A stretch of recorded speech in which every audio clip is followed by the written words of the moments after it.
Okay, I think we can get started.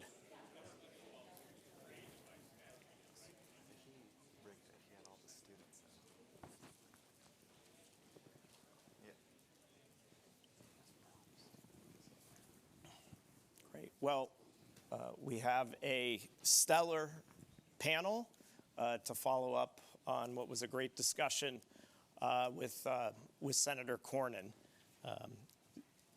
Our panel is on the media, secrecy, and transparency, and I can't think of a better group to discuss these topics with. I'm going to go ahead and do an introduction of each of the panelists, and then we're going to do this in a Q&A format and also leave some time for your questions at the end. First, on my immediate left here is Adam Goldman, who reports on the FBI for the New York Times and was part of the team that won a Pulitzer Prize in 2018 for national reporting on Russia and the presidential election. Previously, he covered national security for the Washington Post and worked on the investigative team at the Associated Press, where he was part of the reporting on the department that won the 2012 Pulitzer Prize for investigative reporting. He is the co-author of Enemies Within, Inside the NYPD Secret Spying Unit and Bin Laden's Final Plot Against America. Next to Adam is Josh Gerstein, who's Politico's senior legal affairs reporter. Josh covers the intersection of law and politics, including special counsel Robert Mueller's investigation, as well as the initial inquiry into the Trump-Russia saga. His reporting and legal analysis has been featured in outlets such as National Public Radio, CNN, Fox News, The New York Times, and New Republic. He also reports on the Justice Department and legal controversies. Just before President Obama's inauguration in 2009 is when he joined Politico as a White House reporter, returning to a beat he covered as White House correspondent for ABC News. In 2019, his Politico magazine report on the secret deal between U.S. and Australia dealing with the resettlement of refugees was a finalist for Scoop of the Year in Australia's most prestigious journalism awards, the Walkleys. He is also a prodigious user of the Freedom of Information Act to wrest information out of federal agencies. And we're going to, of course, talk some more about this and get into this with the panelists. Next to Josh is Dustin Volz of the Wall Street Journal. Dustin is a cybersecurity and intelligence reporter for the Wall Street Journal. His coverage focuses on national security and geopolitical dimensions of nation-state hacking conflicts, digital espionage, online influence operations, election interference, and government surveillance. Before joining the Journal in 2018, Dustin worked at Reuters and National Journal. His reporting has been internationally recognized, including by the White House Correspondents Association, the Gerald Loeb Awards, the Society of Publishers in Asia, and the Robert F. Kennedy Center for Justice and Human Rights. And then holding up the end, the anchor person, Noman Merchant is a journalist for the Associated Press covering intelligence and national security. His article, resulting from a year-long investigation of law enforcement misconduct, won awards from the American Bar Association and Associated Press media editors and was nominated for the Pulitzer Prize. He also was a reporter on immigration and the border in Texas and part of the team nominated for the Pulitzer Prize for national reporting. So we're very fortunate to have this panel and for them to take time out of their very busy schedules to come down and discuss this important topic. Adam, let me start with you.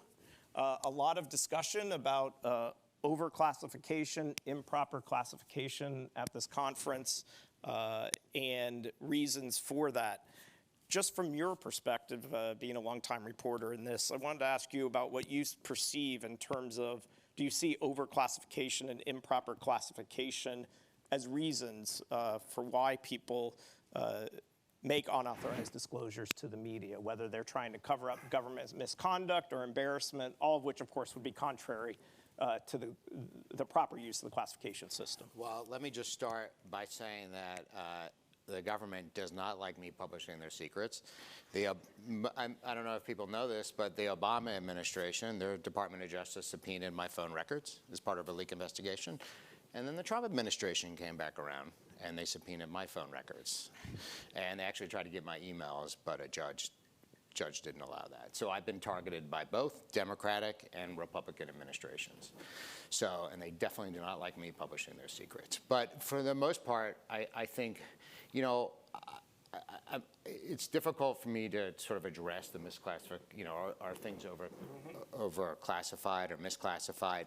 You know, I do remember when the WikiLeaks happened, you know, when we were looking at all these State Department cables, you know, you'd have some junior diplomat in an embassy in, you know, Bulgaria, name your country, go down to the local bodega, read the newspapers, the headlines from the newspapers, put them in a cable back to Washington, and that was marked secret.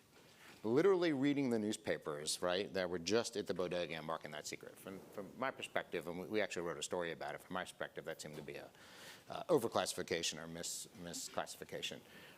You know, I have come across secrets and published stories based on them that seem to be appropriately classified. We wrote a big story about how the CIA lost many of their agents in China.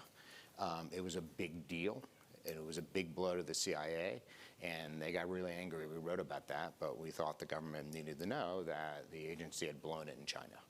And I think one of the reasons, and the government didn't seize my phone, didn't try to get my phone records in that, but I know they did a scorched earth leak investigation trying to find out who had provided us that information.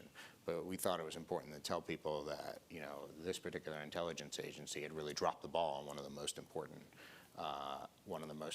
you know, important targets.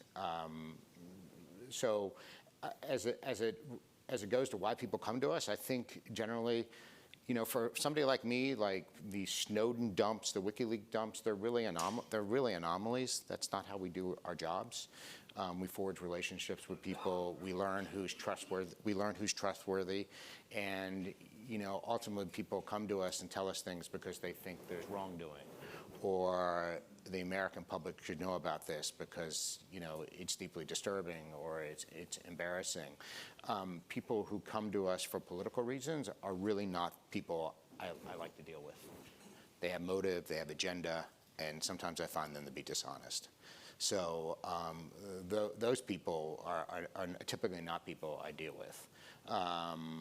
So that, I think that sort of sums up some of my experiences. Yeah, other comments before I move on?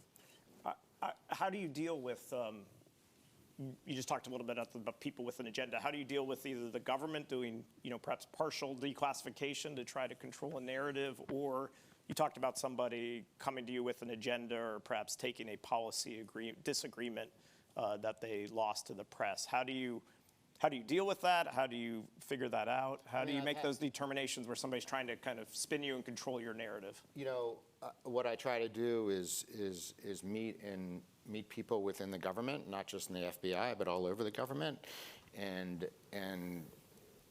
try to make sure that there are enough people where I can bounce one thing off for another. And, you know, when we run things in the paper, we just did almost a 5,000 word piece on this investigation being done by John Durham. And, you know, that took months to do, and it was extremely difficult, and we you know, everything had to be, we don't just source one detail on one person. We try to bounce it off for 3 or 4 people to make sure it's accurate. You know, we don't have the luxury, that's what I was saying about Snowden and these sort of dumps. We typically don't have the luxury of having documents in front of us, right? We have to go to people and rely on their memories. And so that's how we vet the information. And, you know, if people are transparent with us in these relationships that consist over a very long time, you know, the information it tends to be more reliable. You know, I've had somebody in the intelligence community tell me, you know, years ago, tell me total garbage, and it was clear that, you know, he wanted me to publish a story, and it was and, you know, then he went on to do a job later, and it was clear it was politically motivated, but I never touched it. And what you find is you end up wasting a lot of time with people who give you politically motivated garbage, and it's not worth going down that rabbit hole. And you rather rely on people who have a record and who have been trustworthy and have given you good information over the years without an agenda. Josh, your thoughts on checking official or purported to be official information from the government and sourcing and how you do that and how you approach it? I mean, I agree with everything Adam said. I think, it's largely a process of triangulation that is, frankly, not that difficult, not that different, I should say, from the way intelligence analysts tend to operate, as I understand it, from the way historians tend to operate. You try to get as much of the public record as you can, and then you start talking to people, and you try to talk to as many people as you can. I mean, I think the difference with when you're doing this in the context of journalism is it is very important to have people that you trust at a minimum to steer you away from things that are either have an agenda, like Adam said, or are completely wrong, because people do try to feed us things that are completely wrong, sometimes intentionally, sometimes they misunderstand the situation, sometimes somebody at the very bottom rung gets alarmed about something that isn't actually what they're perceiving. And so while I can understand why some people would be suspicious about it, it is important to have a degree of relationship. That doesn't mean we stop working on something because one person in one office said this isn't right. It usually means we don't publish it the next day, and we go back and we triple check what happened, feed that back through the original sources, and then you usually sort of arrive at some version of the truth that you think is pretty reliable. That's the method that we usually try to use to get to the bottom of these kinds of stories. Now, I should say, you kind of alluded to document. If you get a document and you don't know if the document is real, I'd say the way we handle those situations is very, very carefully, because there are a bunch of stories. I don't name any particular organizations or stories, but there have been a number of episodes in the last few years where information that was published led almost directly to the source, the original source of the information being exposed. So when you're trying to verify something like that, I think by and large now reporters stay away from delivering a copy of the document back to the agency that originated it, because that has proven to be a pretty problematic method of reporting. So you may summarize it, you may give other details. I've just gone through this in the last few months where you give them enough to let them know that you have something without actually turning the actual thing over, and that usually produces some information about whether it's real or not. Dustin, do you have a comment on that? Yeah, I mean, just to pick up on what these great journalists said, this theme of triangulation, I mean, certainly that's true in any part of journalism. You want to double and triple and get as many sources as you can, but getting to the best version of the truth is harder when the government has so many secrets and will not share them with the public or the media. And so we do encounter then more people who maybe do have some concerns that they want to bring forward, or maybe do have a bias or do have an agenda, who are then going to come and speak to the press. And we always try to get it as correct as possible. But I guess all comments we've been talking about the government's challenges with trust in the public because of classification, but it makes our job much, much more difficult to get to the truth, the most perfect version of it or the most accurate version of it, when we have to rely entirely on confidential human sources who are coming forward, speaking to us and trying to leak something and potentially facing a severe penalty for that. And so I just think that's something that I don't think the government really recognizes sometimes, is that the problems that they have with the way they're being covered is in large part, or at least somewhat, to the fact that they are so resistant to disclosing secrets that in often cases, and many times, are not that sensitive. And it makes it our job with the public and maintaining trust in the media much harder, as well as the government's job to create trust with the public harder as well. And just to your point about partial declassification, and I think that is a challenge as well, when an agency might say, we're going to provide you a certain data point, but we're not going to tell you more specifics about it, and then we're just supposed to trust it. But that's not our job, to just trust what they're saying. I think back to the Snowden disclosures again, and there was this debate shortly after about the call detail records program, which was the first sort of major story that emerged out of that. And there were the talking points that came out from the NSA and others was, well, the call detail records, the metadata that we're collecting, domestic metadata has, contributed to preventing, I don't remember the number, but it was something like 94 terrorism plots that were thwarted as a result from that. And then Congress and the media and others scrutinized that, and there was some back and forth. And then they came back and said, well, actually, maybe it's more like 30. And then there was another round of that, and then they said, well, we really looked at the numbers, and it looks like there's maybe a handful, like 6 or 7. And then a couple months later, under further scrutiny, there were 0 specific examples, 0, that they could point to and say that this program actually prevented a terrorism attack from occurring. But that was not what initially was disclosed. What initially was disclosed was a partial information of a classified program that ended up being under further scrutiny. I think some would say misleading, and that makes our job harder as well. So I think all of these things are just things that the government needs to grapple with, but they need to understand that when we're doing our jobs, there's a reason why we are so skeptical of the claims being made about different programs and just different classified issues, because often the full story is not told. Of course, we are talking about something that is governed by a legal framework, the publishing, the receipt and the publishing of classified information. And I just wanted to explore a little bit about how, if any way, you think about that and how that applies to the press. Of course, the U.S. government has an extensive, detailed framework, as you've heard about at this conference, governing classified information. You've also heard about some of the problems and challenges of those frameworks. There are laws on the books that prohibit the receipt of national defense information. Not very good one.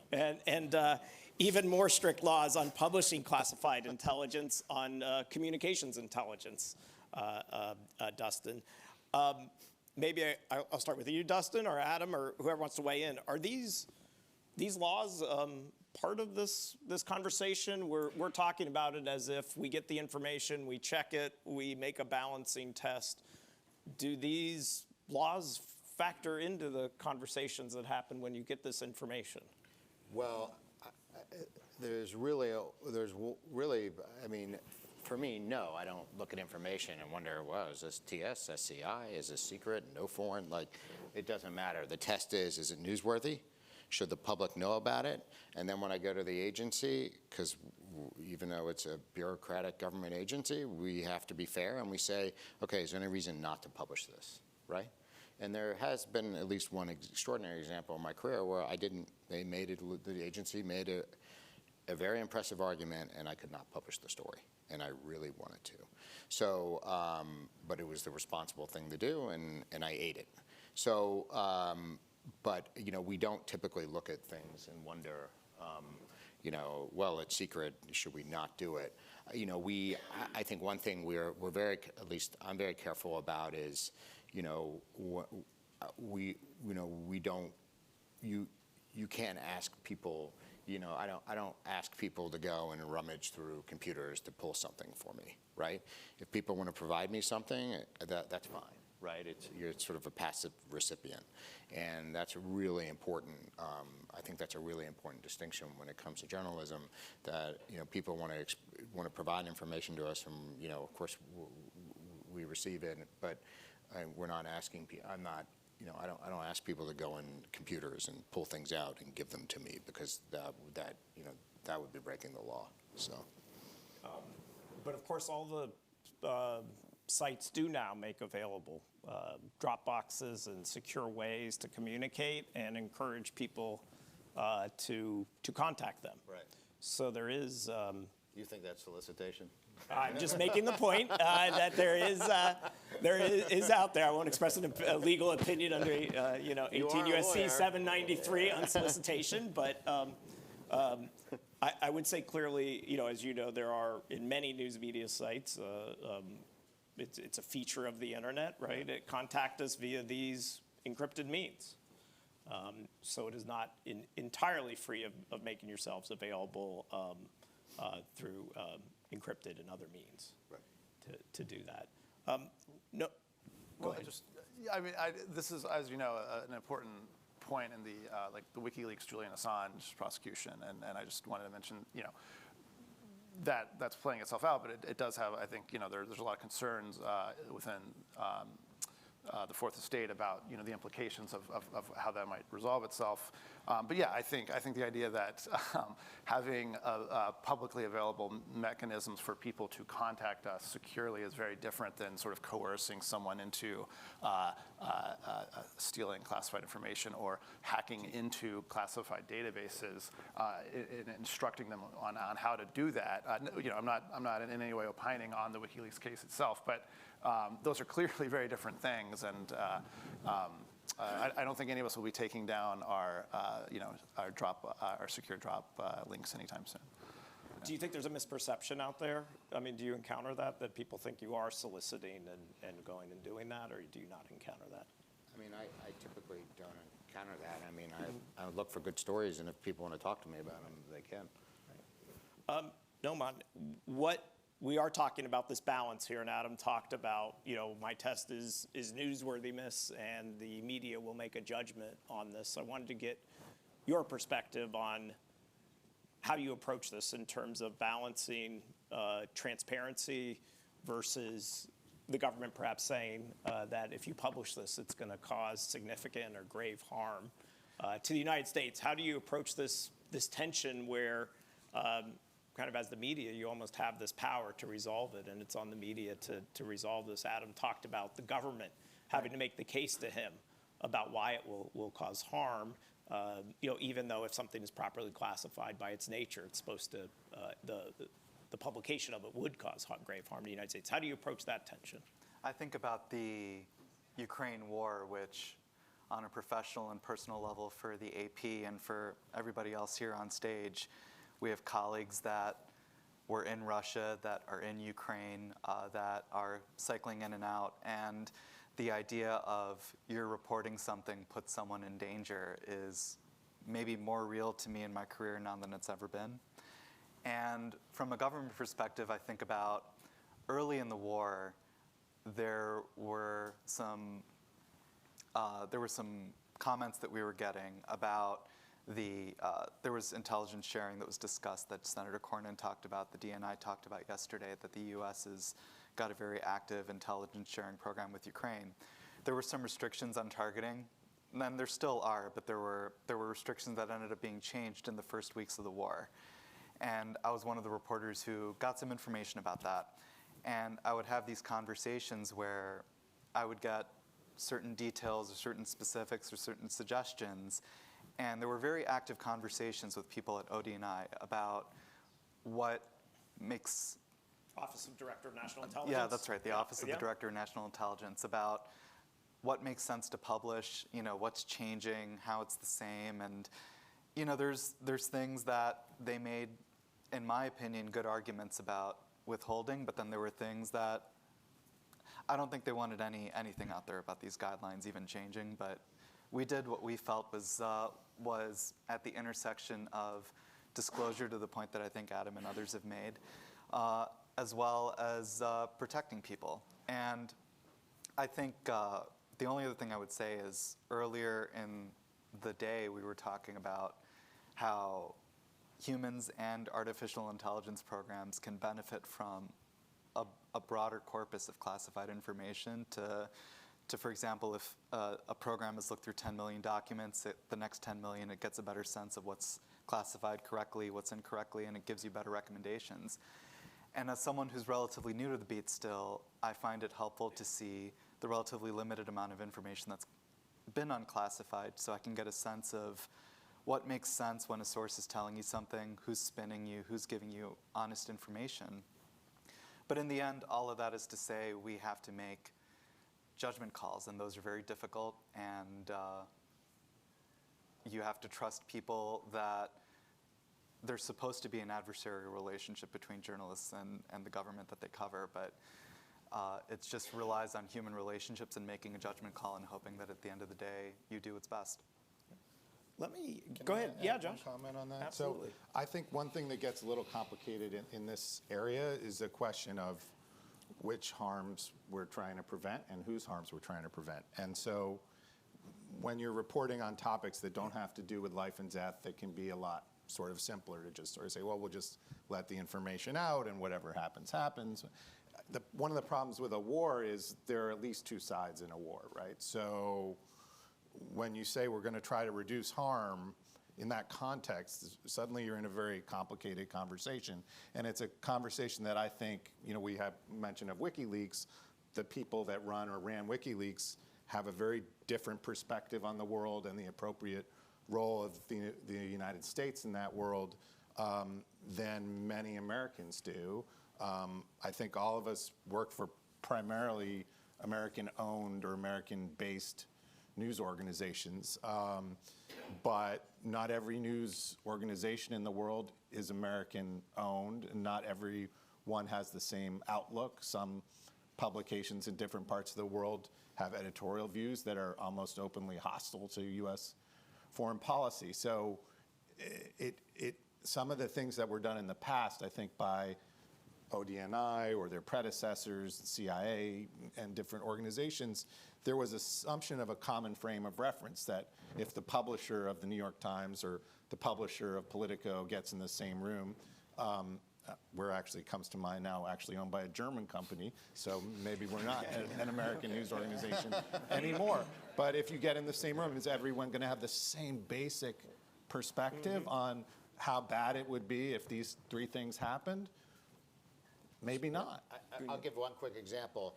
There was an American contractor in Pakistan who killed, how many people did he kill? Two. And he killed 2 people. So we all found out that he had worked, all the intelligence reporters, we found out, this is years ago, we found out he worked for the CIA, right? So he killed these people on the street, these Pakistanis, they had him in a Pakistani prison. So of course we're all wondering what was going on, and eventually we all find out he worked for the CIA. And the CIA's position was like, if you run this story, you're gonna kill him. They will kill him if you run this story.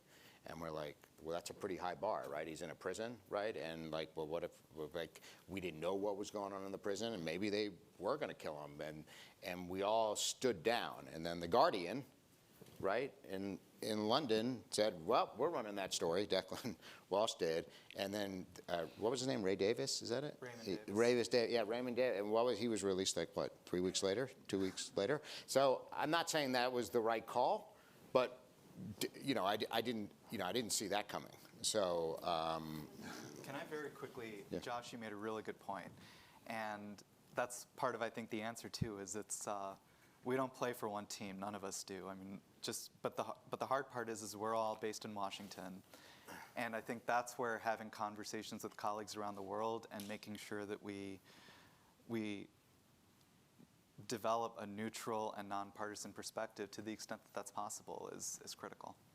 Has this changed the balance in terms of the pressure to publish because the internet, the fact that you all work for organizations where you may participate in those conversations with the government, and of course going back decades prior to the internet, there would be limited ability to publish, and certainly the ability to just dump out raw information. Now, if you don't publish something, you talked about how people may approach you, Adam, that are untrustworthy, or the ways you approach those things.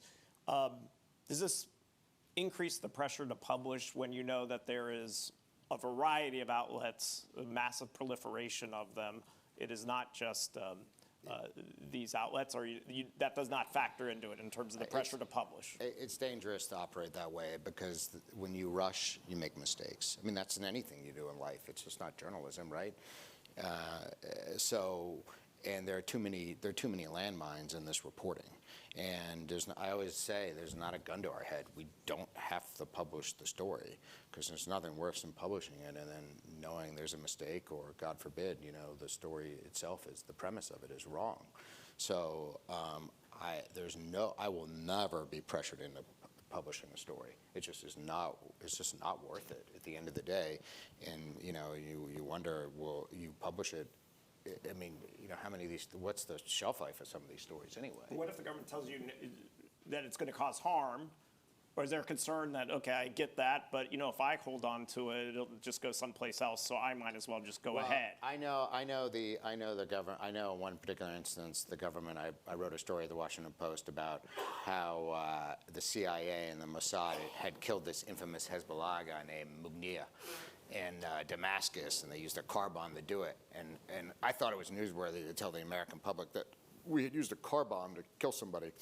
Because that's not typically how we kill people. I mean, you could argue there's not a difference between a drone and a car bomb, but whatever. So we decided to publish, and then Newsweek had been sitting on the story for 18 months. I didn't realize that. And then I heard they were scrambling to get their story up. So, but our story was done. We just, we published and beat them, but that, we weren't, I don't think we weren't racing against them. So.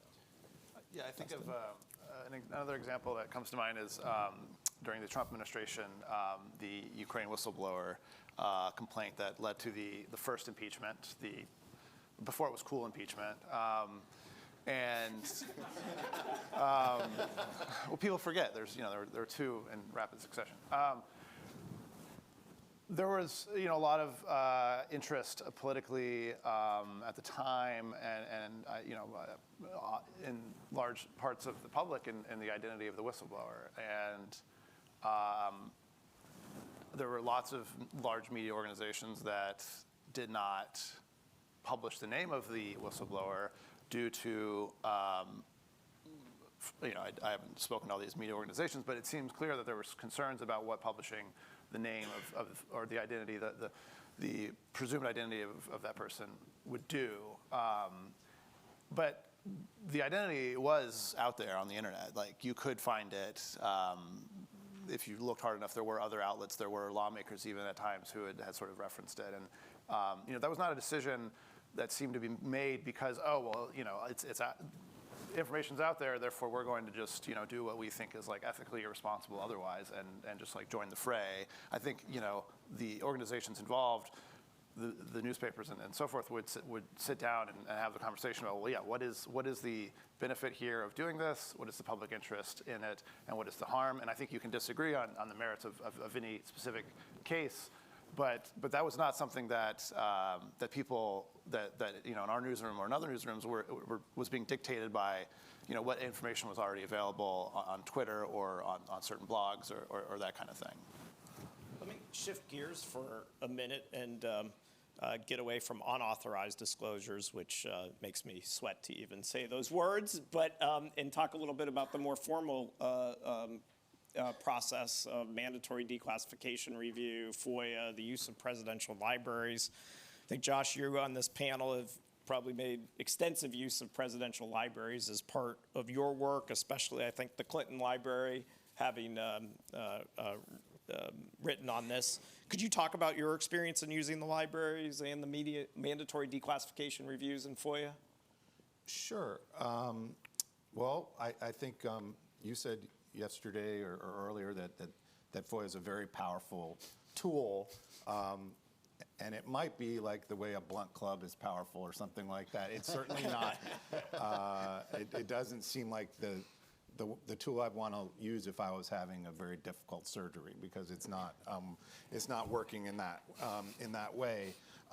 So I've used the libraries, the Clinton Library, the George W. Bush Library, or at least their papers, a couple different ways. One is we have these, for better or for worse, political dynasties at the moment, right? So you have the Clinton dynasty, the Bush dynasty, I don't know if you'd call Trump's a dynasty, but he may have departed and is now trying to come back on the political scene. So that provides for reporters all kinds of opportunities to revisit things that were historical and were considered, I think, in the history box, but suddenly are newsworthy again. So that's the context in which some of this reporting I've done is going back to records, for example, from the Clinton Library when Hillary Clinton was running for president, looking again at some of her activities there. And it's very much a mixed bag would be my overall verdict on the situation. There are good nuggets sitting there to be had when these matters become newsworthy, but I would describe the overall process, in my view, as highly dysfunctional. And it's somewhat, it's not because of the people that work there, and I'm sure some of the people here in the room do this kind of work. It's mostly because the system is not operating on timelines that are really congruent with journalism. It's not that helpful to any of us to put in a request and get an answer. Adam has a good example of this several years later. It just doesn't help that much, and the backlogs are so significant. And as some people mentioned earlier, one obstacle to getting records is you have people in these FOIA queues who have gone to court, who have court-ordered deadlines, sometimes to produce hundreds of thousands of pages of documents. And that means that almost everybody else who's waiting has to basically go to the back of the line. The other way I've used the documents, and we'll go over to Adam, is every time we have judicial appointments or Supreme Court appointments now, oftentimes those officials have worked as in previous White Houses. And so every time that happens, there's a huge rush to the presidential libraries. It's now become somewhat of a digital rush to the presidential libraries to get all the records those people have, had produced, emails, so forth. Brett Kavanaugh, for example, Elena Kagan had both worked in White Houses before. And so this becomes sort of a field day for journalists to try to go through those records. And I have to say, in those situations, it's not only reporters that are asking for those files, but it's actually the Senate Judiciary Committee itself now has, tends to insist on having a fairly detailed record of those people's prior activities. Adam? I was going to give you a little taste of some FOIA madness 50 years later. And this is from the NSA, and this is dated January 21st, 2021. Dear Adam Goldman, this responds to your Freedom of Information Act request of February 22, 2016, which was, and it's even older than this, which was received by this office, on February 2016 for, quote, all serialized intelligence reports. That's NSA speak for intercepted communications.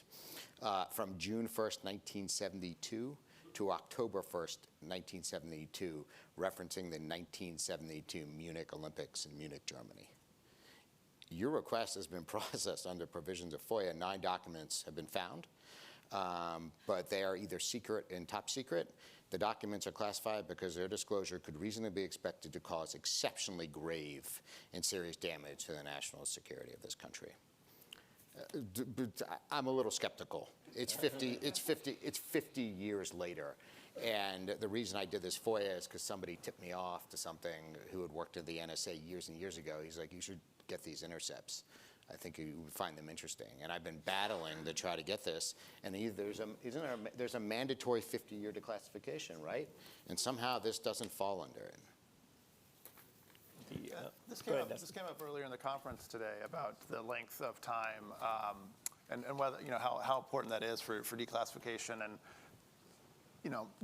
25 years might be a barometer, and then it can get extended. But clearly there are tons of examples where, decades later, we're still not seeing details about extremely important historical events come to light that we know the public has a huge interest in. And others have mentioned this as well, but this fuels public distrust in the government, and it fuels conspiracy theories, which is a serious problem that we're grappling with in the United States and around the world right now. And the Public Interest Declassification Board, which spoke yesterday, recently did release, about 20 years after the fact, the conversation that the 9/11 Commission had with former President Bush and Vice President Cheney in the Oval Office. And it took 20 years about 9/11 and about their response to 9/11. Extraordinary public interest in that. And for years, the perception or the assumption was there was something incendiary that maybe would have been, mentioned in that interview that just hasn't come out yet. And that's why it has to be secret. And then, thanks to the work of the board, that did emerge late last year, and there were interesting details in it for historians, for journalists, for politicians. But there was nothing seismic. It wasn't some grave national security information that was going to change our relationship with another country, or like, you know, reveal that 9/11 was an inside job or anything like that. But that's what people think. And so when you have 50 years go by and you can't receive these documents, that breeds distrust, and it again makes our jobs harder.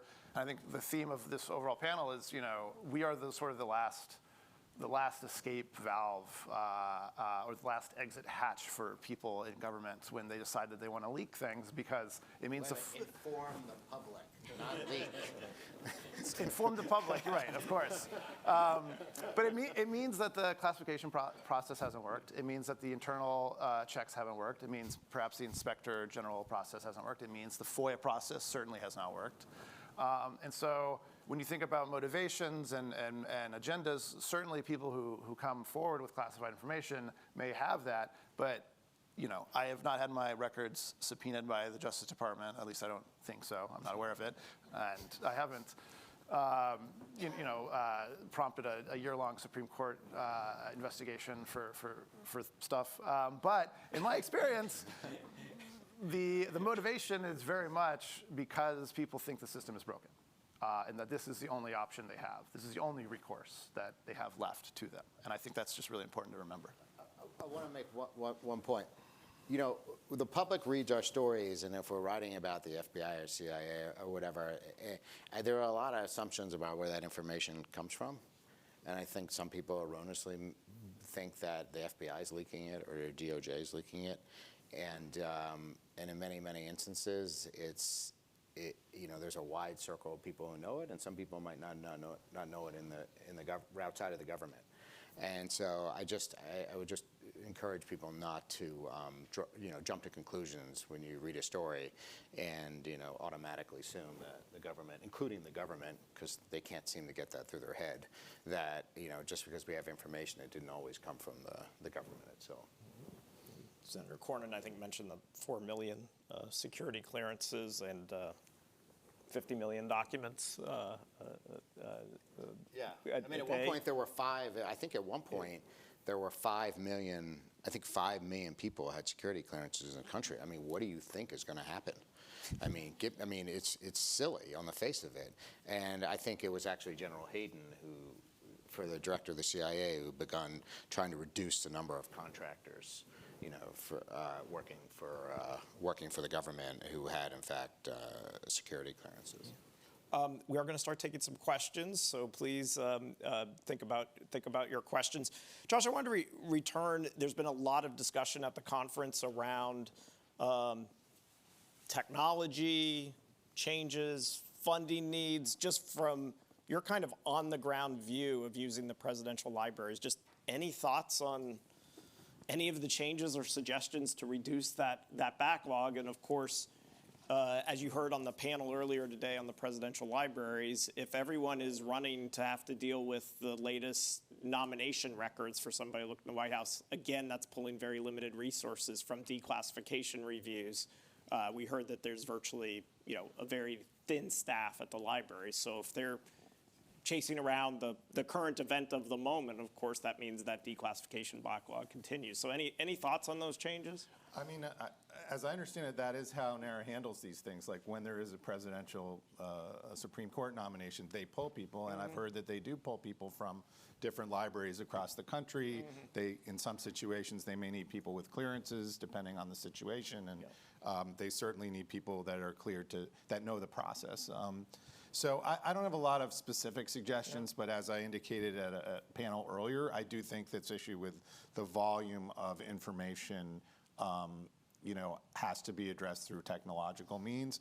I guess the one suggestion I would offer is I don't think it makes total sense to just deal with the classification and declassification issue in one silo and all the other FOIA issues in a completely different silo, because the backlogs are kind of similar, the systems are kind of integrated, and you need the same kind of technology that you would use for declassification to deal with all the other stuff that is protected under FOIA exemptions. So it would be, I think, quite stupid to have a system where, only the big intelligence agencies are running some kind of massive AI program to handle declassification and just leave FOIA processing to starve to death on the other side of Interesting, the program. because the board's mandate, of course, is with declassification. So it's an interesting point in terms of not treating it just as a silo. Because as a board, we tend to look at, we're really about our mandate is on the declassification. So that is an interesting point to not be siloed, as the government often does with declassification. Then FOIA's out there, and whether or not these two need to be treated together. And when you go through, I've had the experience of going through folders, and you open them, and sometimes there's something there that shouldn't be there. In my case, at libraries, and it wasn't something that was evidently classified, but people that work in this area know things like Social Security numbers. We treat them differently today than they were tweeted 20 years ago or 30 or 40 years ago. People's credit card numbers, they didn't really try to keep them secret 30 years ago. You open a folder, and there was actually a friend of mine's credit card receipt with all his numbers written right there. And so I walked up and told the archivist, you might want to pull this out of the public file. I doubt she had the same credit card, or he had the same credit card that they were using 30 years ago, but still. Well, it looks like we got a lot of set of questions, a limited period of time. So if we could keep them short, that would be great. Sure. Thank you to all of you for what you do. I've learned from each of your reporting, except AP. I haven't read yours yet, but I'm looking forward to looking up your work. Alex Howard, I'm a recovering journalist, right? I'm in the good government world now. I guess what I'd ask is this. You say you're looking for the best version of the truth, something I always try to do and still do. I don't like saying things that I can't back up. So there's your bias. Your bias is towards getting things that are true and never publishing things that aren't. Would it be appropriate for you all to say you have a pro-democracy bias in your work too? And I ask that because what you described in terms of holding something back, something that could cause damage to the country, the one that would send Marines to get you if you were in another country. If you went to other countries, there are authoritarian regimes which would kill you for doing what you do, or imprison you, beat you, et cetera. We know this because it's happening constantly. CPJ, Committee to Protect Journalists, just said we had a record number of journalists who did this. There are people in this country who, the former president, I think, just proposed imprisoning you until you say where you got your source from. So is it editorially appropriate for papers to take a pro-democracy stance, even when that means their own government that's acting anti-democratically might not like that? Is that something that's worth asking? And then I'll ask a little follow-up. There's a bias towards bad news. There's a bias towards conflict. How would you all tell the story of overclassification in our country in a way that excites public imagination so that we all have a galvanized attention towards pushing Congress to do something about this, as opposed to continuing to fiddle while our republic burns from secrecy? Josh, you want to?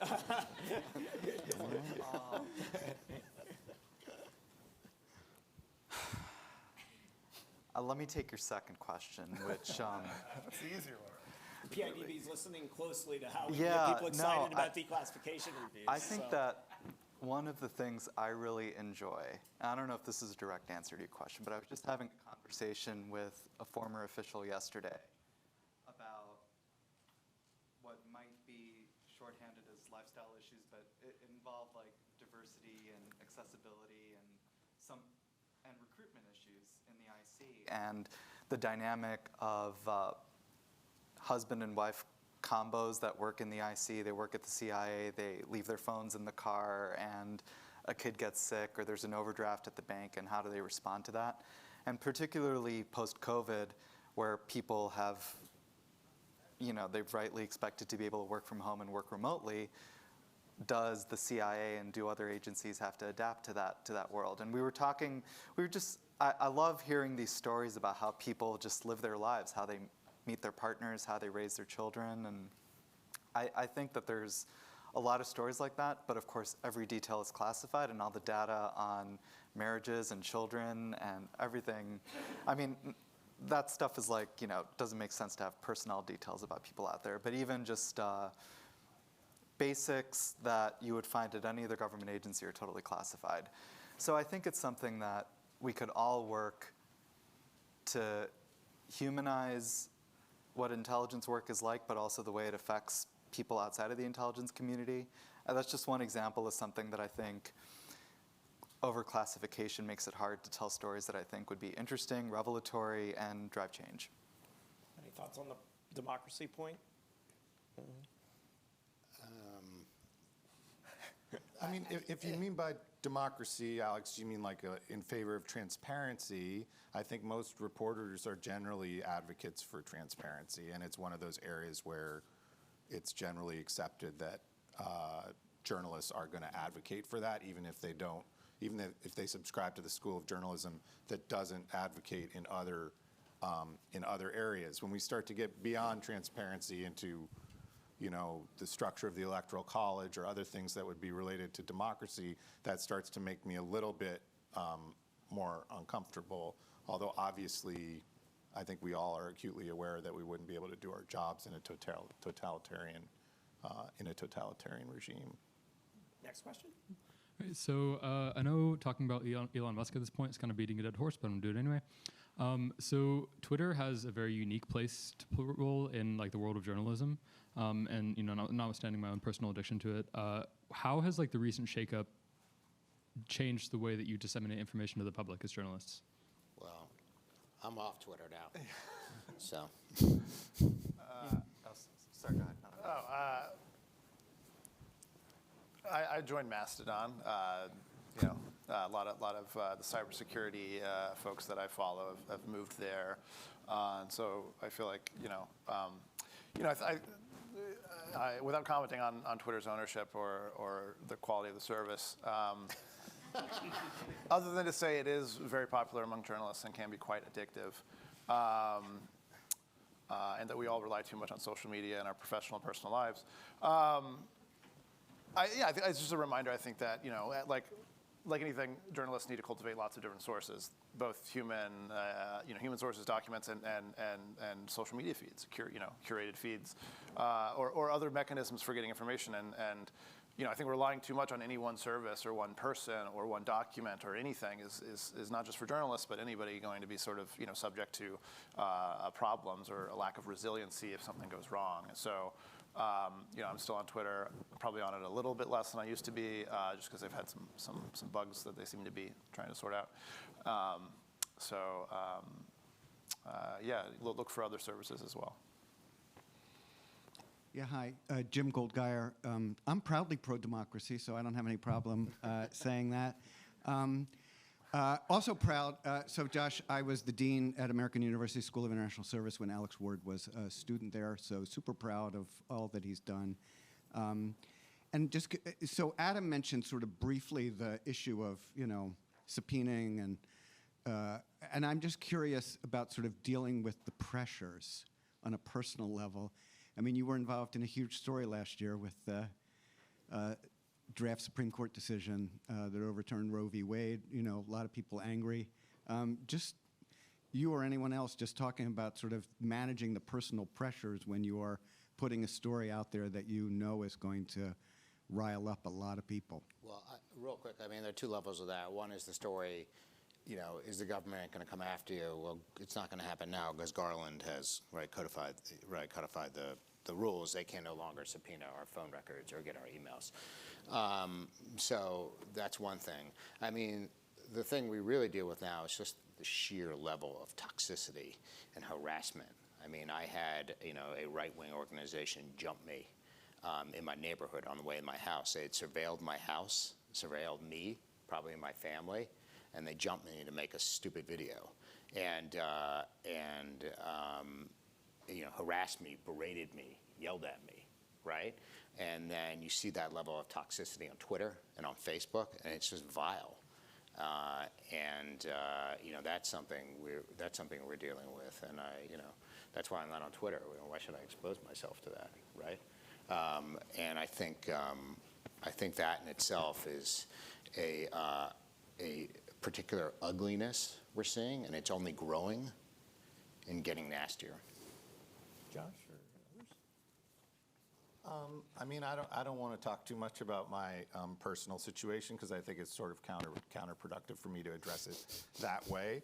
But I will say, I think all of our news organizations now, people may or may not know this, have basically like retained consultants to address issues of social media harassment and so forth, because this has become such a commonplace thing, doxing and so forth, that unfortunately it's just the higher profile your story is, the more people view it as part of not just the ideological combat in the country, which is, there's nothing I think terribly wrong about ideological combat. It's just that the toxicity, as Adam says, where it generates into sort of vile personal threats and assumptions about agendas that may be totally incorrect, is just that that's what's happening in our political sphere today, and it's also what's happening in our journalistic sphere, and our editors and managers and owners have all had to address this as part of the costs and realities of running a news organization in this day and age, unfortunately.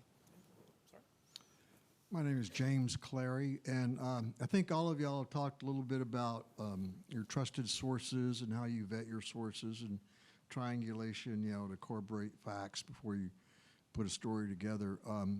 So my question is, have you ever asked one of your sources, or felt the need, or actually directly asked one of your sources if the information they're providing is government classified information? And if the answer is yes, how do you proceed from there? I've never asked that question. I don't need to know it. I don't have a security clearance. Yeah, sometimes it's readily apparent. But as we discussed, it's not sort of, the level of classification doesn't really, in any way factor into our decision to publish or what to publish. It's sort of, what are the stakes and what's the potential harm. Certainly people will sometimes say that's classified in response to a question and say, as a reason to not answer it. I think that's something we probably all encounter much more frequently. I think the lawyers would probably also tell you that it's not wise to ask that question. Right. Because it's not helpful legally for you to know that. I think that's what many lawyers would advise you, is my sense. And to that Is that end, what I'll you just advise? leave it. I'd advise people not to provide information that's classified, is what I would advise. I mean, one thing I would say, because people may not know this, is that my perspective probably differs from a lot of the panelists. right. I mean, there's a lot of ambiguity in the laws surrounding classified information, and you could make a case that many of them do cover a lot of things that journalists do on a regular basis, and that people could be prosecuted for them, notwithstanding Attorney General Garland changing the rules on investigation. But one absurdity you get to is when you start to interpret those laws super broadly. They don't just cover journalists, they cover if somebody takes one of Adam's articles in the New York Times and emails it to their friend, that person who's only a subscriber to the Times may also have committed a crime. So a lot of the prosecution in this area is constrained by tradition and by guidelines and practices that have developed over decades, as opposed to by the letter of the law, which is often very, very broad. I will say this: if we took Ben's position and where nobody should provide us classified information, you would know very little about what the government's doing in your name. You wouldn't know the drone program. You wouldn't know the CIA tortured people, right? You wouldn't know about the Gulf of Tonkin. You wouldn't know about the lies about Vietnam. You would know very, very little about what your government was doing, all to protect secrecy. It is, and that is not a healthy way to live. We should get off stage before Ben tries to prosecute all of us. I'll just say, just picking up on Josh's point, and we'll get to your question. It is a extraordinary feature of the American system. We do not have an official Secrets Act here in the United States, unlike a variety of other countries that do. Prior restraints and other things. So here in the United States, it's everything what we've talked about in this panel, and why we can't have a panel where it is up to, as Adam talked about, weighing that balance, and it's a situation where the government may engage in conversations with the news media and say, and essentially, as Adam put it, make the case to him to not publish this. But as we've seen over the years, unlike other countries, the tools of the government are somewhat limited to making that case because we don't have an official Secrets Act or a prior restraint system here in the United States. I mean, you do have the 1975 Espionage Act, and I would ask everybody to go back and read about how this act was drafted and the reason it was created and the blunt language it uses. It is a very, very bad law. And people should really understand why this law exists and the time it came. And I don't think anybody wants our politicians making laws in haste and laws in war. That's when they make the worst laws. And once we give the government laws, it's impossible to get them back. Question, please? You've got the final question. I know, I find all this ridiculously fascinating. I could just listen to it, but I do have a couple of questions, but the one that I think is... one? Because yeah, we're running up against time. Yeah, the one most pressing to me is regarding, I would call myself a member of Generation Z, and I've noticed an alarming amount of nihilism and a misconception that we are more media literate than other generations when I find the rate of media literacy in this country staggeringly low. Yes. So I'm wondering, as journalists and the people who sort of frame and prime these issues to the American people, how do you navigate that kind of obligation and responsibility when you're writing these stories? I'd love your advice, honestly. Really, I would. So meet with Noman afterwards, and we'll get the advice. Dustin? I wish I could pretend I was Gen Z. I guess we can. Yeah, I mean, the best that we can do is try to, write the most important news as accurate as possible, and then try to attract the audience. We make mistakes when we think too much about bringing the audience and sacrificing the integrity of the journalism for that. And I think all of us up here know that you can't do that. You can't, downgrade the quality of your journalism in pursuit of eyeballs. But it's absolutely a problem. I mean, your generation, is getting their news from TikTok. There are national security concerns about TikTok, but even putting that aside, is TikTok really, are the influencers on TikTok people who are going to be,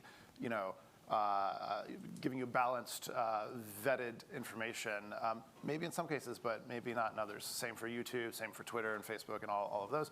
But in generations past, you had similar issues. There's always been sort of a difference of approach with cable news versus newspapers and long-form magazines and all that. I mean, so the mediums change, but the challenges don't in terms of trying to make sure that the best information is getting to as many people as possible. So with that, I know we're at time, and I'd just like to thank all of you. I know you're all doing incredibly busy and doing in what you do, and just how much we appreciate you coming down and taking time out of your busy schedule. So we really appreciate it and bringing light to this important topic. So thank you. Thank you.